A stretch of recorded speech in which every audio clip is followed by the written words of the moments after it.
their goal long term is they are collecting data on people, on what their purchasing habits are, where Mm. they live, all the information about their home. Their goal is to end up using that information to know when people are going to transact as far as selling their home. We got here our guest. Thank you for coming, Brandon. Mm-hmm. Brandon, he is the owner of Scott Property Group. Mm-hmm. Brandon been in the industry since 2015, correct? Yep.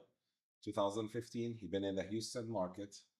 He's originally from Oklahoma, if I'm not Right. mistaken. Yep. All right, perfect, Mm-hmm. perfect. Brandon, if you don't mind to share with us, what do you do? And a little bit about your history. I know you used to work for Aldi's before Right. you started Yeah.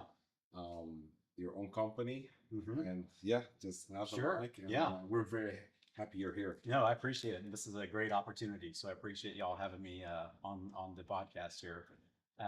So yeah, Brandon Scott. I'm a broker associate. Just got my broker license last year. Decided to go ahead and do that.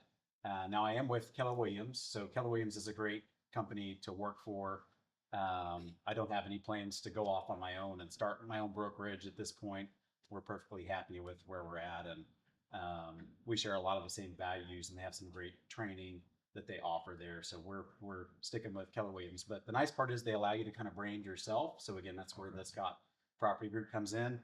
Um, we kind of wanted it to be a family business and family name. So because a lot of people end up calling me Scott because it's got Scott on there, and it's like two first names. So If you have no idea how many times, I'll tell Jesus, like, that you want to say something about you, and I call you Scott instead yeah, of Brendan. that's okay. Same thing with the Yeah. the other networking group. Yeah. It just I kind of did it to myself. So even at an open house like this weekend, people came in, "Are you Scott?" And I just say yes. I don't bother correcting them. yeah.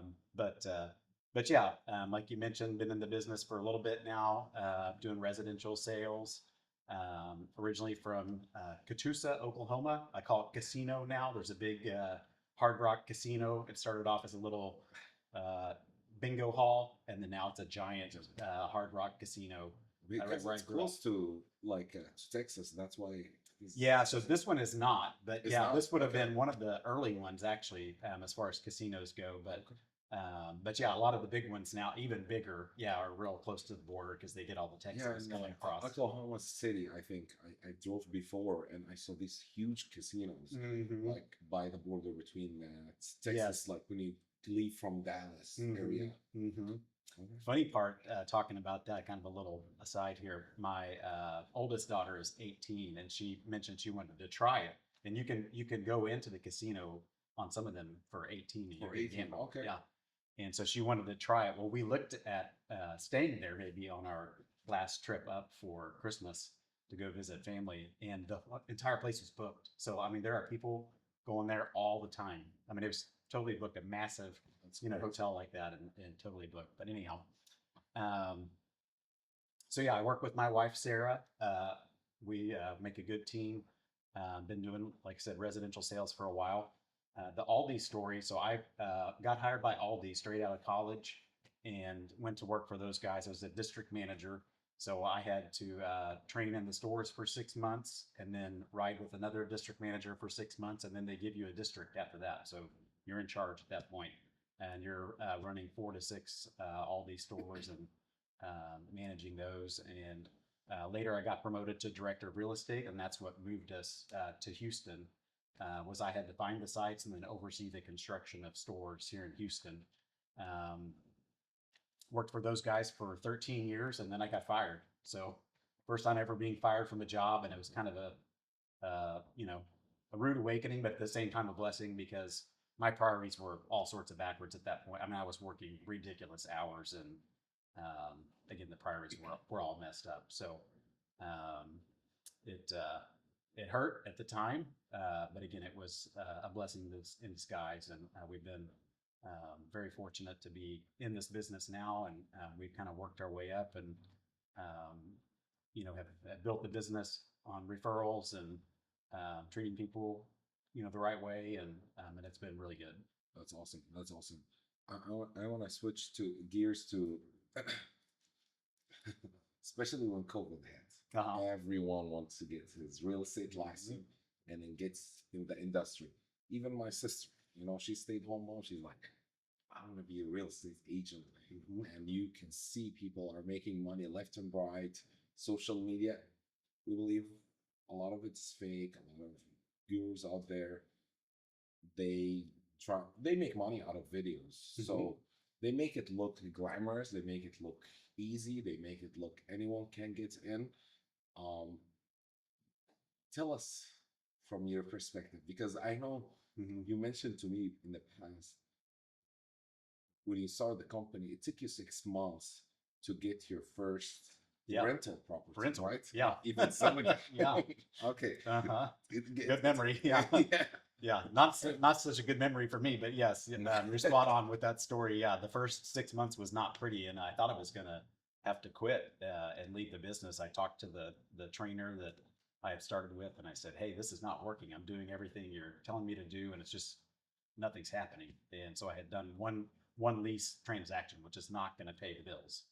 Um, and so my wife had gone back to work, and but again, fortunately, a neighbor of ours let me list their house. It was a relocation, so I had to learn how to do that. There's a lot more paperwork involved with the relocation listing, and then because I did everything correctly, I had a sign. I had 3 signs on that street. I could throw a rock and hit the 3 listings, and so things just kind of went from there. That's awesome. But yeah, it's very easy. It's a low barrier of entry to get your real estate license. It doesn't cost a lot of money, and it's relatively simple to pass the classes. It doesn't require a ton of knowledge. But what they don't teach you is how to get business, afterwards. So that's where it kind of fails as far as the system goes. I forget what the failure rate is as an agent. It's like the first 2 years, it's like 75% plus are out. Okay. Yeah, it's a huge number. So these schools are, making money off people getting their licenses, and then they just don't end up doing it. So it's a Yeah. part of business. Um, I want to talk about um, like for people who wants to get in the industry. Okay, especially here in Houston. How many agents in Houston? Is it 40,000? 40,000. 40,000 just Houston. Mm-hmm. This is insane. This is Mhm. just crazy. But people who really want to get in this market, would you suggest it, first of all, to anyone, or do you think it just is way too much? And what would be like, like first step to get into that? Would you advise them to start working on their license, or really start networking and really like work hand to hand with real, like yourself, or work for you, Uh-huh. or what? Yeah. So yeah, if I was to rewind and kind of go back and do it over again, I would start with somebody else that has experience and tag along, and don't worry so much about what the split is going to be as far as how much they're taking from you. It's more about getting that experience and getting your feet wet on how to do deals and where are they finding clients, and there's a thousand ways to find the business, and you really have to kind of focus in on what works best for you and your personality and how you'd like to do things. um, so yeah, it is a business where you can make a lot of money if you hustle. But a lot of people think, oh, this is going to be easy and I can just do, a deal here or a deal there. But by the time you pay your licensing fees and your access to Supra and the MLS and all those sorts of things, it ends up it's not really that great. Again, I forget the stats for the year, but it's like it was a huge number that did one transaction or less in the last year. So again, there's a lot of people that just do it kind of on the side. Um, we were told as an industry, a lot of those folks were going to be kind of falling off um, last year and this year because it's been a little bit more flat as far as the market goes. Yeah. If you look at the population of the United States um, versus the number of real estate transactions that are actually occurring, it's the lowest that it's ever been as a percentage. Okay. Okay. A lot of that was because of affordability, in the last year with rates being higher. But, if the population was actually purchasing the house or they were affordable, we'd be fine with the number of agents that we have. But because of that, it's like that gap keeps getting more, and a lot of those agents aren't doing deals. Do you think I know in the past few years you hear a lot that the big companies, especially big tech companies, are investing in the housing industry like crazy, Mhm. like Amazon, Google, like all of these companies. Do you think that's also affected for Realtor? Because they probably have their own realtors, have their own teams. It's much cheaper, Mhm. much more productive. Yeah, so funny, you would ask some. I just listened to like a training event that Buffini company put on, and the owner of Bed Bath and Beyond was on there, or the CEO, or whatever his title is. Um, so he bought or took over Bed Bath and Beyond, in bankruptcy, and now they're pretty much an online platform. Their goal long term is they are collecting data on people, on what their purchasing habits are, where they live, all the information about their home.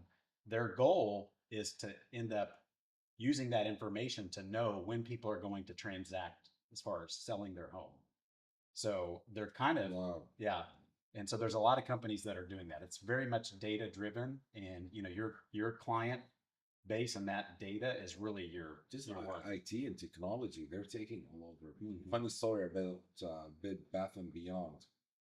Before me and Christy were getting married, 3 months before our wedding, we were working out, and then we were leaving the gym, and then we saw Bed Bath and Beyond is like have a huge sign, 70% off. And then we found out they're filing bankruptcy. We're like, hey, no, we're going in. Uh-huh. And we went in, we spent $5,000. But what we did, we bought everything for our house. And then we went to the registry for our wedding gift, and we returned everything. But we returned everything and we got like Amazon credits. But we bought everything so cheap. We Uh-huh. spent $5,000, but it was worth of 15 to 20,000. We even bought a baby stroller, and we didn't even have like a baby yet. We're not even married yet. Uh-huh. But yeah, like we use it Too now. funny. It's Yeah. amazing, you know. But That's it hilarious. was great. Yeah. Yeah. No, that's another thing. Like when me and my sister we did the SBA, Amazon SBA and drop shipping, it made me realize Amazon is not like retail store. It's really like it's an IT company. Mhm. You know, they take their money from marketing, from all of that, and I can see like now, wow, that they how they work like with Bitmap and Beyond, get their data just Mhm. to um yeah Collect to data their and data, learn, right? yeah, more and more about the consumer. Yeah. Hmm. Let's talk more specifically in the Houston market. You work all over the Houston market, but mostly in the West Side, Hmm. correct? Yep. Tell us a little bit more about the market today, and what do you think it's happening with the next few years? Like Hmm. just based on your own opinion, based on your own experience. Yeah, like you mentioned, we're primarily in KD and Fulshire on the west side, which has been, again, a huge blessing because we've been in the hottest zip codes, in the US for the most part. So 77494 is where I live. That was at one point the hottest zip code in the entire US, and then moved to Is 441. the 494 one of the most populated zip codes in America? I don't know about that stat. It's possible. Yeah, I don't know if I that would live be in 77494. That's okay. why, yeah. So I guess it would be possible because it's nothing but homes, yeah, but correct. there's not that many apartments or high rise type things, so it would make me think maybe like a more dense area Yeah, might be it. Um, but yeah, it's obviously been a high growth area. Texas is very much builder friendly, and a lot of the areas where we're at, there's really nothing preventing them from building. It's just constant growth and development as you go westward. And really, once 99 opened up to the north, again, just massive growth. So Waller County has been one of the highest growing counties now, with all the new development there. And so you're just going to continue to see that expansion, and builders, they're making money. So they're going to keep building, and keep selling homes because it's working. Yeah, I was looking into the statistic between in the past, like I'm talking about like 70s and 80s, that like right now the smallest homes like they are doing like 3, 4 bedrooms, 5 bedrooms. Like the bigger the home is, the more money the builder can make. Back in the days, I think the average home size was at 1200. Mm-hmm. That's like in the 70s. Now, you like 1200, like apartments are bigger than 1200. Mm-hmm. So it's very interesting how it's shifting and changing. Mm-hmm. What do you think about Berkshire?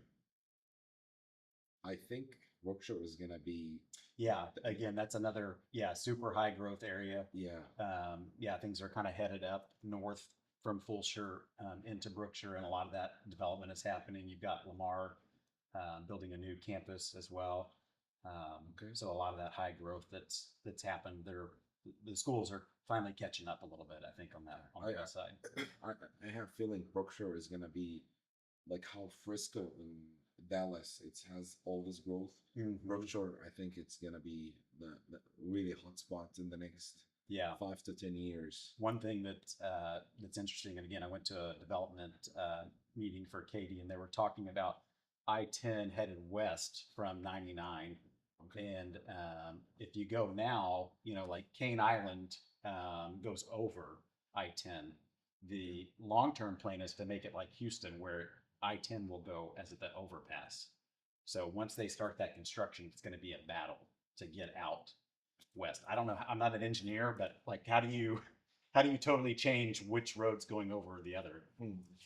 So that's going to be a huge traffic. It's already very backed up for those people that live out that way, like Jordan Ranch and Oh, really? and those sorts of neighborhoods. It's not going to get any better anytime soon. Okay. Interesting. Yeah. Yeah. Um, a realtor life. How does your Mhm. day to day look like? Because your wife helps you. Mm-hmm. So does she help you with the showings or just more office work? No, she's really a huge help, but she helps with our listings, database entry, running our social media ads, that sort of stuff. But yeah, the showings, I'm the person out there interacting with the client. I am making her, I say making because she really doesn't want to do it. Coming up, we have, actually, it's Courtney Red's mom and her Oh, aunt. okay. Yeah. So her mom and her aunt live like 3 doors down from each other, and they have the exact same house where they're both selling and then moving into a retirement type apartment. Mm-hmm. And so we're going to have those open houses simultaneously. And so I'm telling Sarah she has to do one and I'll meet the other one. So yeah. That's But it's rare that she goes out and meets with clients. people is really moved by realtor that like, oh, I have the freedom to do things, spend time with my family, all of that. So day to day, how does it really like? Yeah. So it is nice because it is a flexible schedule, but at the same time, you have to be ready to. Most clients are working, a 9 to 5 job. So if you're showing a buyer, a lot of times you may be showing them on their lunch break or after they're off work or on the weekends. Mm. So it's really becomes you have to choose, what hours work for you. I haven't. I know there are some agents out there that have been very strict about, hey, I'm not going to work on Sunday. I would love to implement that at some point, but right now I'm not in a position to do that with us running, just the two of us. And so, yeah, you have to be available on the weekends because that's typically when people are out looking. How does it, because you have 3 kids, Mm-hmm. how does that work with you? Because like if they're at the school during the day, you're not doing showings, you're doing showing in the evening. That's when they're home. Like how do you balance life between being husband, being father, Yeah. and work? Fortunately, it works. There's not. there's not a ton of time where I'm out with buyers just nonstop, where I'm out in the evening. So it really becomes a lot of weekends. So, and again, for us, fortunately, our girls are not involved with sports or anything at this point where we're That's out awesome. and worried about, hey, we got a, soccer tournament and we're gone or what have you. Mhm. So, because if that was the case, it really would be very difficult. Mhm. We would have to have a team that would be running things, during the weekend because it's certainly a weekend heavy business. Okay. Mhm. Okay. Mhm.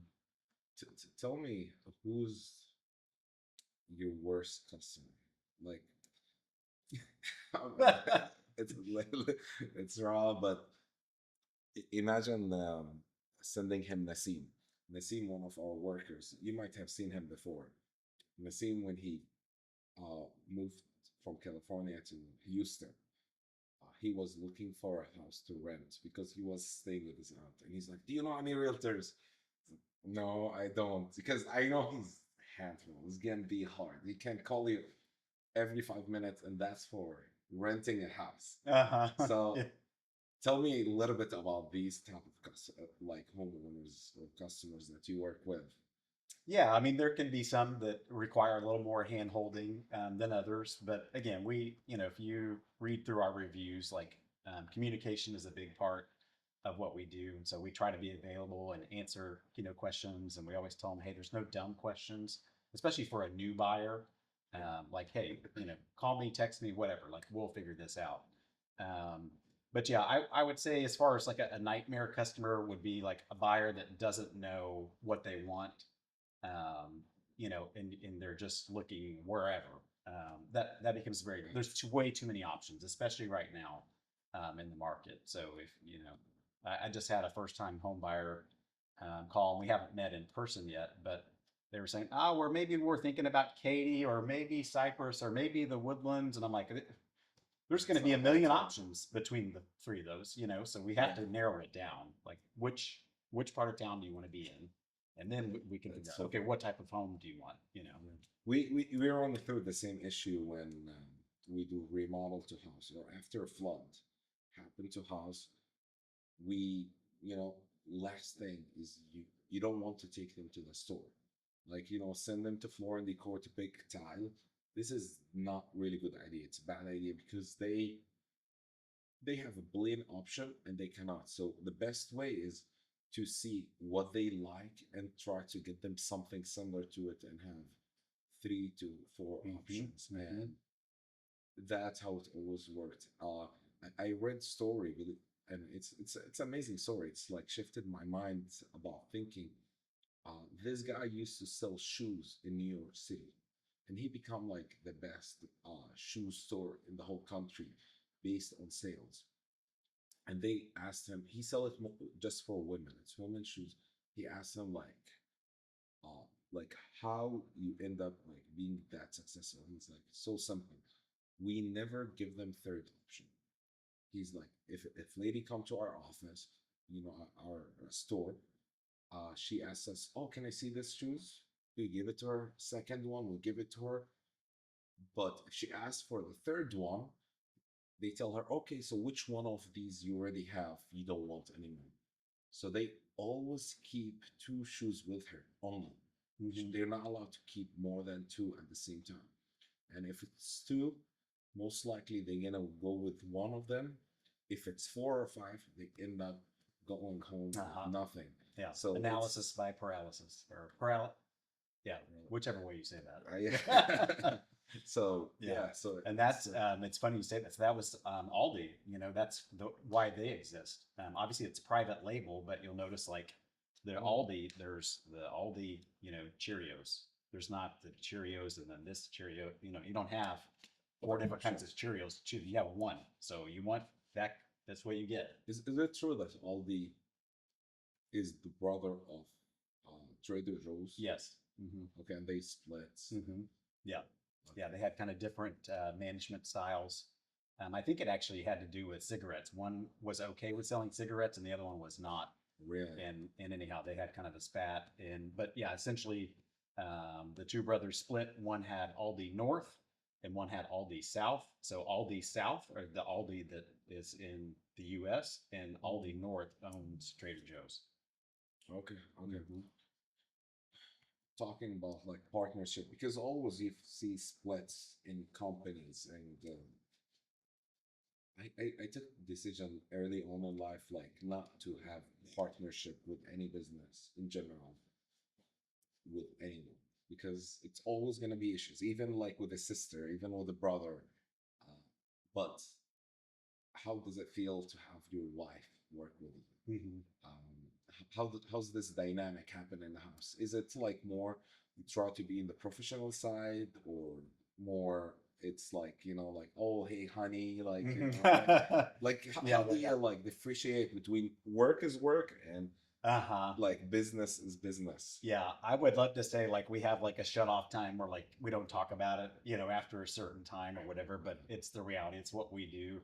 Um, the nice part is like we really know, what's going on with the clients. Like, if I think back to when she worked at University of Houston, and she'd come home telling a story about so and so, and you're just kind of like, yeah, yeah, and you have to listen. You're Correct. being a good husband. But now, if we're talking about it, it's somebody that we're both, dealing with. Okay. So that makes it nice. Yeah, because we're talking about the same That you person. understand you. But yeah, definitely when she first joined me, which was about 2 years in, um, it was really out of necessity. So because she was working at University of Houston and was driving our youngest with her to take her to daycare, and I looked at the math and I'm like, this doesn't make sense. I've got the older two girls here with me. I'm working. I need to go out showing homes. They're here at the house, kind of babysitting themselves. And we kind of did the math and like, this doesn't make math sense anymore. And so she came over, and she's been a huge help. She really That's awesome. is very organized, very process driven. So she's helped us put in a lot of processes, This is really nice. and that's helped us a lot. So No, that's awesome. That's awesome. I always tell my wife, you should come join us. He's like, nope, I'm not gonna let you yell uh-huh. at me. Yeah. Yeah, and I have gotten in trouble before for being a little short, with her on something, and you have to okay, that's my wife, and like, and I probably um, was a little more rough on her than if that was like an An employee. employee. I would probably never have said or done it the way that I did, Yeah. So you have to. No, my sisters, they worked with me, and that's what made my wife. She's like, no, I'm not gonna work with you. You're rude with your sisters, because the problem is you're used to them, and Yeah, you they're already have a like, comfort level. you have Hmm. comfort level. Like I'll never say that to one of my employees, like Hmm. a coworker. But um, your job is sales, Hmm. like mostly sales. It's fully like you eat what you hunt, Hmm. commission based. Nowadays, it's so hard, especially with the younger generation. It's so hard, like, to hire people who like want to do sales. People want to be in the comfort zone, want to stay in um, like base salary, and social media exaggerates everything. Um, like for us, really, like the hardest employees we hired was the sales, and they make the most in the company. Hmm. Sometimes, like I think like maybe I should sell that company and just work in sales. Like Yeah, yeah. it's easier. But um, how do you deal with stress? How do you deal with slow month as a business owners? Like how do you deal with the highs and lows? Hmm. Hmm. Do you guys like have a system in the house? Do you have like budgeting? What do you guys do? Yeah, and again, that's something that Sarah is very detailed with on budgeting, and we've got it pretty dialed in now. We know what our minimum we have to make is, for a household for our Mhm. household expenses, and then we have a budget, and we tell our money where it's going to go, for the year. We already have all that mapped out, and this is where this is going to go, and then if we have excess, then this is what it's going to go towards, and Sarah's been a huge part of that. And again, learning from Keller Williams on how to do those things as well, and how to not only write your own business plan, but a personal budget and goals to look for. So, That's very important. mhm. How do you, someone like in your industry, how can they grow their business in the aspect of hiring people and all of that? Because I see like realtors, which could be challenging. It feels like a lot of like realtors out there, but it's a lonely business. I feel like Mhm. like you're operating on your own. Like it's not you're working with a team. You have your partner, or like Mhm. um. So how's that? Yeah, it can be lonely, and that's why again, being at Keller Williams is nice because we can go in for team meetings and talk to the other agents and kind of get a vibe for what's going on So, because we work from home. Like we don't we correct. can have an office space up there if we wanted, but we've chosen to just save that money and use it for other stuff. So we work out of the house, and then we'll go in for team meetings and things of that sort, or masterminds and things of that sort to get an update. Keller Williams, does it work as a franchise or Hmm. so it's work as a franchise? Okay. Do they have like percentage of each sale they charge you or Hmm.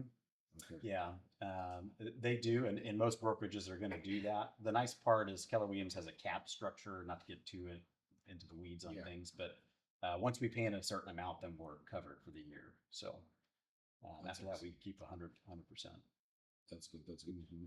For people who wants to start new, would you tell them to go through the route of franchise or no, start independent? Yeah, they're for anyone new, and I'm not just saying this because that's where I'm at, but Keller Williams is known as the best training company, Really? and for a while they were winning awards for the best training company in general out there. They really teach you how to do business and how to run a business.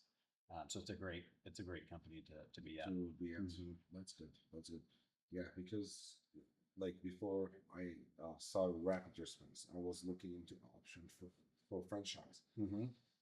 and for me, it didn't make too much sense because I have a good knowledge in the industry before, as a subcontractor. So I was like, I cannot afford to pay someone like the rest of my life 15% of the revenue. Like this is gonna kill you. This is like really like let you Hmm. go home with. So like Yeah. that's why with rapid response we decided to go Hmm. independent, Yeah. commercial and residential. Hmm. You stayed more in the residential lane.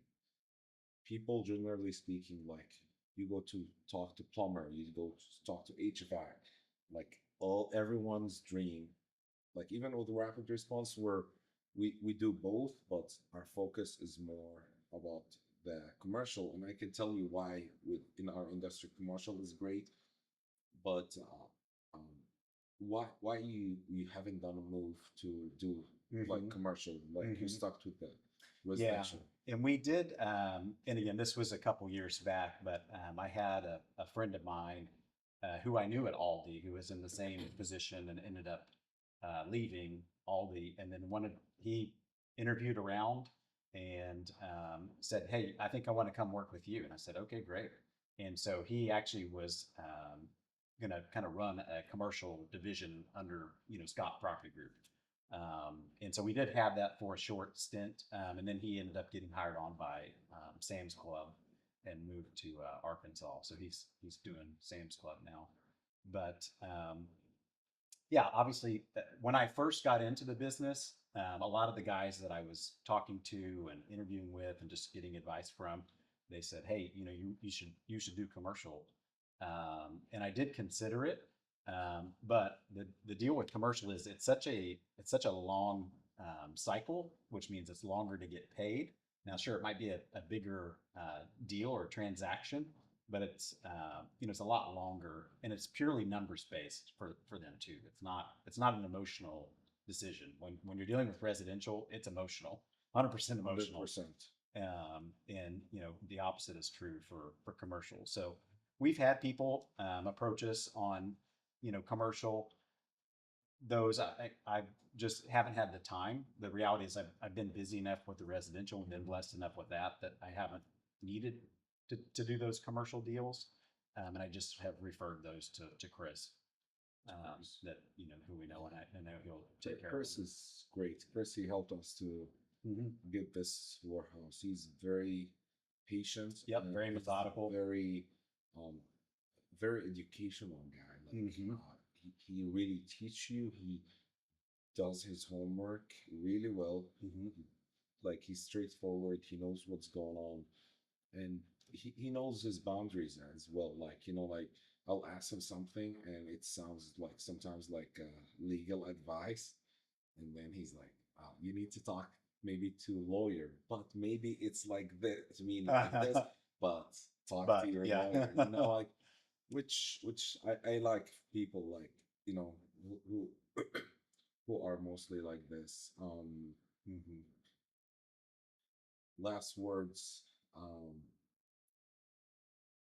For people who really want to get in the industry, you know, what's your final advice to them?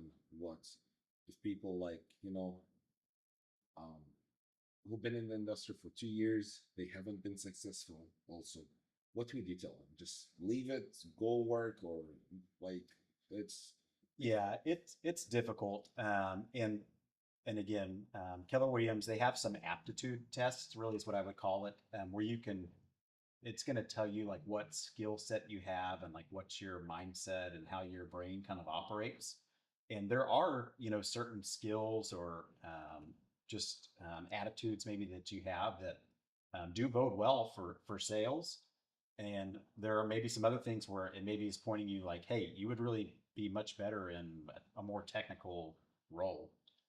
So there are some nice tools that again Keller Williams has to kind of fine tune that. do they do that like before No. or Mm-mm. so? Yeah. So typically it would happen like, yeah, when if they're saying they're going to leave the business and they may start to consider, well, do I go work for a team? Because again, people think when they first get in, okay, I'm going to make all this money. And then they realize, oh crap, maybe not. Yeah. Maybe I do need to consider going to a team and they're going to take, a chunk of what I'm making, but at the same time I'm learning or I'm getting some leads possibly. Do you think like you would tell people like if they get chance to go to small city to start something like this, to small city is easier or a big city like Houston is easier? I would say a big city. Big Yeah, city. because it really is more about who you know, and then again, like what's the population and the chances of doing deals. And again, Houston, Okay. it's a huge city, so That's interesting yeah, because there's with, plenty of opportunity. Yeah. with the restoration, we were in we were in Detroit, and Detroit was a very easy market. I used to think it was hard. I wouldn't say it's very easy, but I used to think it's very hard. But when I came to Houston, oh my goodness, A lot like more competition. a lot more competition, and Mhm. you will see people who willing to do it. The job that is $1,000, they're willing to do it for 200, 150. And I'm pretty sure you probably like meet some people like who willing to say like I'll take much less commission or so it's in your industry as well. For sure it Yeah. is. Yeah, but you definitely you're paying for what you get, a lot of times. So, Yeah. or you get what you pay for, because there are some folks out there that probably shouldn't be in the business that, are out there cutting deals. And so if they're willing to toss their money aside that quickly, like how quickly are they going to toss your money aside too on your, big purchase or So, sale? so for you, these are like boundaries you don't cross. Like, like if people try to tell you like take less commission or It's always been negotiable, is what I'll say, as far as commission goes. So that there was a big lawsuit in the last couple of years for real estate, and it's always been negotiable. Now I can still make a decision as a business owner, like is that going to work for me or not? And that's something we can decide. legally, like, is there like laws that like I know it's 3% for the each side. Is there laws or that's just No, and again, that's not set. Yeah. really? Yeah, that's So always been you, negotiables. Yeah. so you can like do whatever you Yeah, want. you can do whatever you want. Right? If my broker allowed it, I could charge you $100. But a lot of times they have to make sure they're covering at least the cost of insurance, like errors and emissions insurance. Like if I was to leave off something on the paperwork, I can't have charged you zero like that. Then I wouldn't have the errors and emission insurance on, So it on has the to be transaction. something. Yeah. Okay, okay, awesome. Last thing is if people wants to find you, Mm-hmm.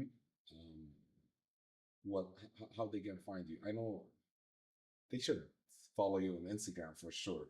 He has a great listing. I saw the mansion you posted a couple weeks ago. Uh-huh. Is it 7.8 million? Yeah, so those we have a kind of a rhythm of how we do our posts. So we have Mansion Monday, and then again we're just sharing pretty homes. Those are not my listings. Oh, okay. I Yeah. thought they were I wish they listings. were. Yeah. Oh, No, okay. but we have to disclose. I mean, if you read at the very bottom, it's like, hey, this listing is from Martha Turner or whoever. Okay, okay. So yeah, so those are never our listings. I should probably clarify that even more so people don't think, oh, No, no, you're out it's here okay. taking this I never read the caption. I look Yeah. at the house. I was just like, like beautiful. "Damn, Yeah. this is amazing. Uh-huh. Like, Yeah, I would love to sell those for Okay. sure. I mean, they're like multi-million-dollar. But yeah, we do have the Mansion Monday, then we do Testimonial Tuesday, which is usually some sort of client review. Wednesdays is usually some sort of video, where it's like a listing walkthrough video or what have you. Thursdays, hopefully we have a new listing that we're posting that's our listing, good. and then Fridays we have Friday Funny, which lately has been the Sora silly videos, which people are really liking. Yeah. I've been watching the Uh-huh. AI ones. Yeah. They're hilarious. Yeah. My girls keep saying, Dad, put the AI down. That's what they keep telling me. She doesn't. They don't like it. Yeah. it but no, I think you should keep it. It's Mhm. it's really funny. Yeah. We've had some good traction on those for sure. So, but yeah, you can find us. We're on all platforms. So Facebook, Instagram, TikTok. I don't interact on there, but we do post things on there as well. LinkedIn, YouTube, It's a Scott Property Group. scottpropertygroup.com. Okay, awesome. And if people want to sell their home, people want to buy their home, Mhm. if they know anyone who has a home been stuck in the market for a minute, you can help with that as well. Mhm. Correct? Yeah. I can't be the one to, if the home is listed, I can't be the one to reach out. But if they're struggling, Correct. then they could always reach out to me and I could call them back. But I Okay. can't interrupt the relationship. Sounds that good. we've had. And the best way for people to reach out to you is to give you a phone call, talk Mhm. to you, and we'll able to help them out. Yep. All Yeah. right. Awesome. Yeah. Thank you so much. Thank you, Sam. Yeah. Brandon, I appreciate you Thank joining you. us. Yeah. Thank you so much. Yeah. Thank you.